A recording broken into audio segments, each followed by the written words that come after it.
Hey YouTubers, it's Lisa again from Truck Talks. I have one more thought I wanted to share with you about building community. If you're doing a life group, there's a couple of things that you may want to know getting started. To start leading a group is actually not very hard. I think the hardest part is deciding you're going to do it. Maybe if you decided to do it at your house instead of the church building or something, you might obviously need to keep it clean and have a couple of snacks or something available. Like I said, food is always a winner.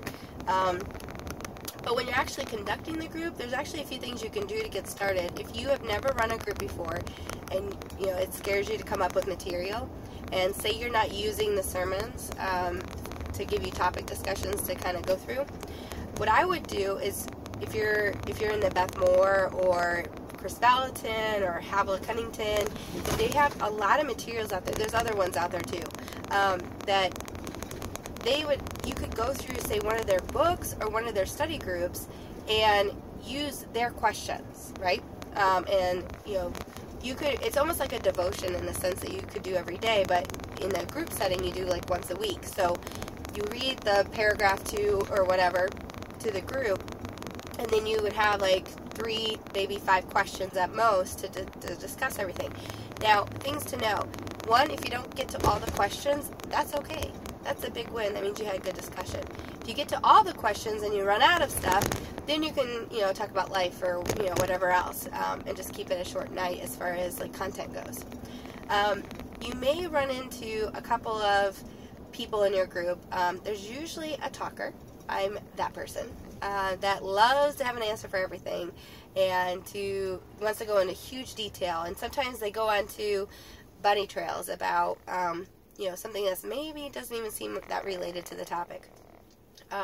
They're your person that maybe likes to hear themselves talk. And what I would suggest for that is finding ways to kind of reel them back in. And if you kind of give people a heads up when you first start the group that these are some boundaries we're going to have, like, maybe you don't get into this type of discussion, like I mentioned before, politics or something. Or maybe it's, you're going to have approximately 2 minutes, or maybe it's 30 seconds, depending on the type of questions that you're going to be presenting. That way we give everybody a chance to discuss that wants to. And also give them the freedom to know that they don't have to answer the question. You're going to also have the other type of extremes where there's going to be somebody who never wants to share anything until they're absolutely ready.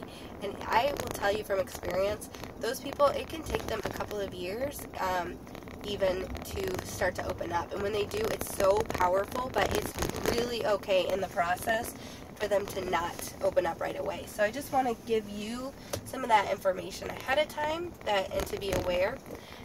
You also may run into a challenging case where when people start to trust you, they might bring you situations in their house that you may not feel entirely prepared to answer questions, and that's totally okay.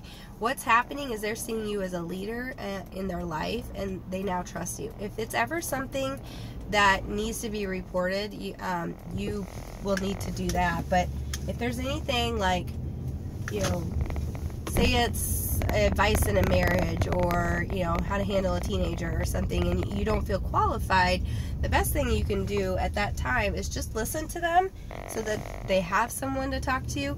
And then if you think someone else, say your pastor, would be a better resource for them, that would be a good time to offer that. And then follow up with them in a couple of days and say, hey, did that work out? Did you get the answers you were looking for? Were you able to get connected with the right people? Because a lot of times your pastor or maybe some of your friends have connections to other groups or and things that can help them. And sometimes it's simple as they just need someone to talk to.